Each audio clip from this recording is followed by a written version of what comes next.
Hello friends, Reece Goodall here, and welcome to this video on introductions.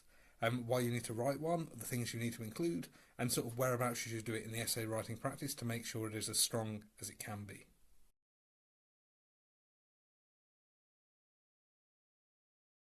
So what is an introduction? An introduction is the section that comes at the start of an essay or a piece of writing, and broadly speaking it's there to set the scene. It's to give a little context about the topic that you're going to discuss, and it's to set up the argument you're going to make and sort of explain the ways in which that is going to take place.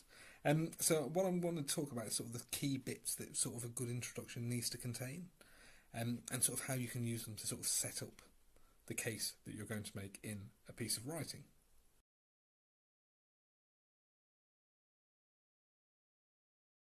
So an introduction to my mind is really a four-step process. You need four key bits, and the first one is a broad scene setting. So that is giving sort of a very sort of large overview of what your topic is. If you're writing about a book, sort of, I don't know, an overview of the author generally, the context of the time, the context of the sort of literary style, anything like that, and essentially giving some kind of broad hook onto which you can sort of focus in and then release your argument. A good way to do this normally is to have a look at the secondary literature, for example, to sort of find some way that a scholar has written about the general context and use that as a way in. It's not something you have to do. It can be something that emerges from the wider research, but yes, a good introduction normally starts with some degree of wider scene setting.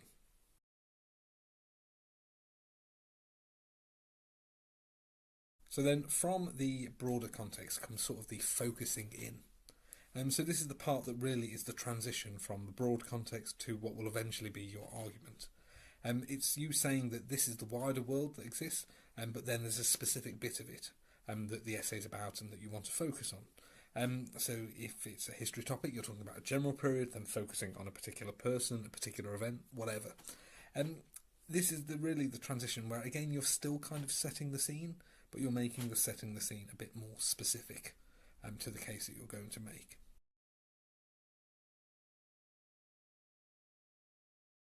So after you've focused in, then the next part is to present your thesis statement. I've already done a video on this, which I've linked in the comments below, but broadly this is the argument you're going to make. So whatever your title is, whatever the question is, it's you laying out exactly what argument you're going to make, and it emerges from the question, it emerges from the context, it emerges from the focusing down. This is really you, after having set out the stall generally, laying out specifically what you're going to make the case for. The important things to note, as I know in my thesis video, is that the thesis statement actually responds to the question, and that it makes sense in terms of the context. And again, there are ways to do this. I've talked all about them in that video, but sort of if the question invites kind of a yes or no response, what tack are you going to take? If it's a discussion thing, what things are you going to discuss? If it's a sort of exploring topic, what is your specific stance? What is the particular thing that you are going to explore in the essay? You always really want to make that clear. A key part of the introduction is making clear exactly what your argument and your case is.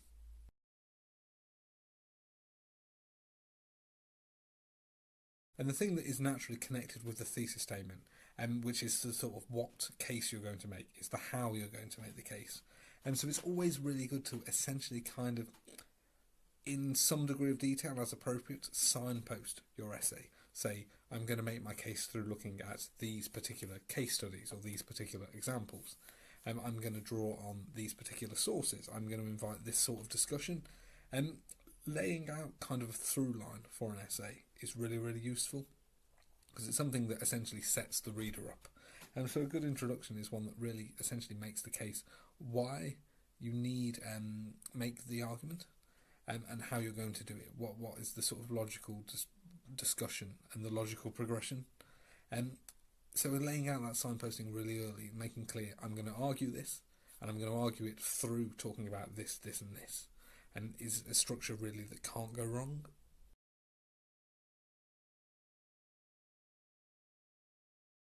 So it's my view that not every single introduction needs necessarily contain all those pieces, but I think a really strong one probably will. And building on this is sort of a piece of advice that I think is really useful, the question of exactly when you should write an introduction. Now, it may be the case you're one of the writers who essentially essentially goes chronologically. You know, you start at the first the introduction, you work through the examples, write the conclusion. But it can be really useful to sort of know your argument and then write the introduction and the conclusion at the end after you've done the main body of an essay. The reason for this is because a great introduction signposts, a great introduction talks about context and examples.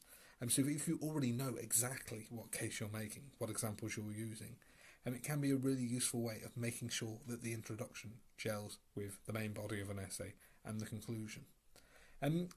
So I mentioned this as a point because I think it's really useful. This is not sort of cast iron rule, you know, I've done both in my time. But I think it's really useful to sort of think about maybe sort of writing the introduction, or at least editing it quite a bit, after you've assembled the main body of the essay, to make sure that case you say you're going to make is the case that you make. So there we are, some of my tips on writing introductions and the kind of things that I think an introduction really needs to include to be top quality.